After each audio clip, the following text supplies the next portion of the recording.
Dear students, अभी हम लोग का जो बेसिक टूल्स चल रहा है, बेसिक टूल्स का रिवीजन चल रहा है। अभी हम आप लोगों को दिखा रहे हैं रजिस्टेंस टाइप स्टार्टर। ये क्या है? Resistance type starter. जो टूल्सों का हम जानकारी आप लोगों को बेसिक रूप से दे रहे हैं। तो रजिस्टेंस टाइप स्टार्टर में इसका प्रयोग हम लोग स्लिप रिंग मोटर के साथ करते हैं। किस मोटर के साथ? Slip ring motor. अब होता क्या है कि स्लिप रिंग मोटर के साथ अत्यधिक मात्रा में करंट चली जाएगी। उसी करंट को एक लिमिट करने में, करंट ज्यादा जाएगी तो मोटर क्या हो जाएगा? जल जाएगा। तो उसी करंट को लिमिट किया जाता है। तो उस स्लिप रिंग के मोटर में जो भी करंट की अत्यधिक मात्रा जाएगी उसको लिमिट करने के लिए हम किस स्टार्टर का प्रयोग करेंगे। ये हमारा उसका स्विच है, ये हमारे कनेक्टर है। जब इसको सेकेंड ईयर आएगा, जब इसका प्रैक्टिकल होगा तो उसको सिखाएं। बस आप लोग ये जानिए कि रजिस्टेंस टाइप स्टार्टर का काम करंट को लिमिट करना होता है। आप लोग प्रतिरोध का नाम सुने हैं ना? प्रतिरोध का काम ही होता है धारा का विरोध करना। यह एक प्रकार का स्टार्टर है जो किसी स्लिप रिंग मोटर के साथ लगेगा और वहां पर करंट को लिमिट करेगा, उसको एक लिमिट पर रखेगा। जब लिमिट में धारा बहेगी तो स्वाभाविक है कि आपका मोटर नहीं चलेगा। ठीक है, सेकेंड वाला दीजिए ब्रदर। ये हमारा है सिंगल फेज ट्रांसफार्मर। तो मार्कर के लिए जल्दी से। सिंगल फेज ट्रांसफार्मर में, सिंगल फेज ट्रांसफार्मर का हमारा बेसिकली काम ये होता है कि ट्रांसफार्मर वोल्टेज को बढ़ाएगा अथवा घटाएगा। ट्रांसफार्मर वोल्टेज को बढ़ाएगा अथवा घटाएगा। पहली बात तो ये हो गई।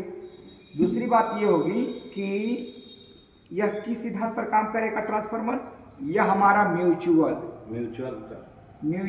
इंडक्शन। कौन सी इंडक्शन? इसको देखते रहिएगा, म्यूचुअल इंडक्शन। म्यूचुअल इंडक्शन का मतलब ये हुआ कि ट्रांसफार्मर का एक कॉइल, ठीक है, और यह ट्रांसफार्मर का हो गया दूसरा कॉइल। यह एक दूसरे रूप से जुड़ा हुआ है? नहीं जुड़ा हुआ है। यह चुंबकीय रूप से जुड़ा होता है लेकिन विद्युतीय रूप से अलग होता है, अलग अलग है। उसके बाद से भी इधर की धारा, धारा के कारण इधर का कॉइल प्रेरित होकर इधर के कॉइल से भी प्रेरित हो जाता है। उसी प्रक्रिया को कहते हैं म्यूचुअल इंडक्शन। और ट्रांसफार्मर में हो क्या रहा है? वोल्टेज बढ़ रहा अथवा घट रहा है। जब वोल्टेज बढ़ेगा तो इसको हम लोग बोलेंगे स्टेप अप। क्या बोलेंगे? Step up. स्टेप अप का जो चित्र होगा, इधर कॉइल आप कम लपेटोगे, इधर कॉइल आप ज्यादा लपेटोगे। यह स्टेप अप का चित्र हो गया। ट्रांसफार्मर का कोई सिंबल पूछेगा तो इधर का कॉइल इसमें आयरन प्लेट डाल देते हैं, और इधर ये ट्रांसफार्मर का ये भी सिंबल हो गया, चाहे ट्रांसफार्मर का ये भी सिंबल हो गया, ठीक है। लेकिन आप सेकेंडरी की तरफ, ये प्राइमरी कहलाएगा, यह सेकेंडरी कहलाएगा। सेकेंडरी की तरफ लपेटों की संख्या, कॉइल को ज्यादा बार लपेटा गया, इसको स्टेप अप, और वोल्टेज जब डाउन करना है तो प्राइमरी की तरफ आप ज्यादा लपेट दीजिए, सेकेंडरी की तरफ ये स्टेप अप। तो आपने यही सीखा ट्रांसफार्मर के बारे में बेसिक रूप से। बस आप लोग को फर्स्ट ईयर के स्टूडेंट को बस बेसिक इसका जाना कि ट्रांसफार्मर का काम वोल्टेज को बढ़ाना अथवा घटाना होता है। म्यूचुअल इंडक्शन के सिद्धांत पर काम कर देता है।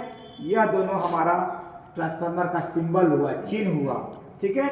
और ट्रांसफार्मर वोल्टेज को बढ़ाएगा तो स्टेप अप कहलाएगा, जब वोल्टेज को घटाएगा तो स्टेप डाउन कहलाएगा। स्टेप अप में सेकेंडरी की तरफ बढ़ रहा है तो सेकेंडरी की तरफ कॉइल को हम ज्यादा दिखाएंगे, जब घट रहा है तो सेकेंडरी की तरफ कॉइल को कम दिखाएंगे।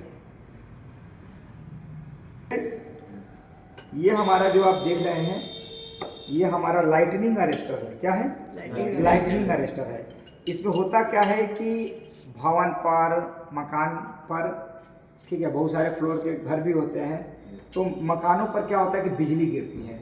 तो हम लोग क्या करते हैं कि किसी एक ओर, वो त्रिशूल वाला आप देखे होंगे, एक ओर हम किसी भी तरह से लाइटनिंग, जो भी त्वरित चालक होता है जिसको हम बिजली कहते हैं, वह एक तरफ एब्जॉर्ब करके और उसको किसी माध्यम से हम लोग सोचते हैं कि भूतल में यानी जमीन में यानी अर्थ में जाकर के उसका विभव शून्य हो जाए।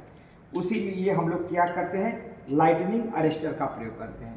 एक प्रकार की धातु होती है जो बिजली को खींचने का काम करता है। मान लो कि एक किसी रूम में ही बिजली गिर जाए तो उसमें का आदमी तो दुर्घटनाग्रस्त हो सकता है ना, तो वह क्या करेगा? जिस मकान पर बिजली गिर रहा है उसको ऑब्जर्व करके या भूतल में, अर्थ में ले जा करके, जमीन में ले जा करके इसको, इसके विभव को, उसके वोल्टेज को पूरा क्या कर देगा? जीरो कर देगा। यह लाइटनिंग अरेस्टर।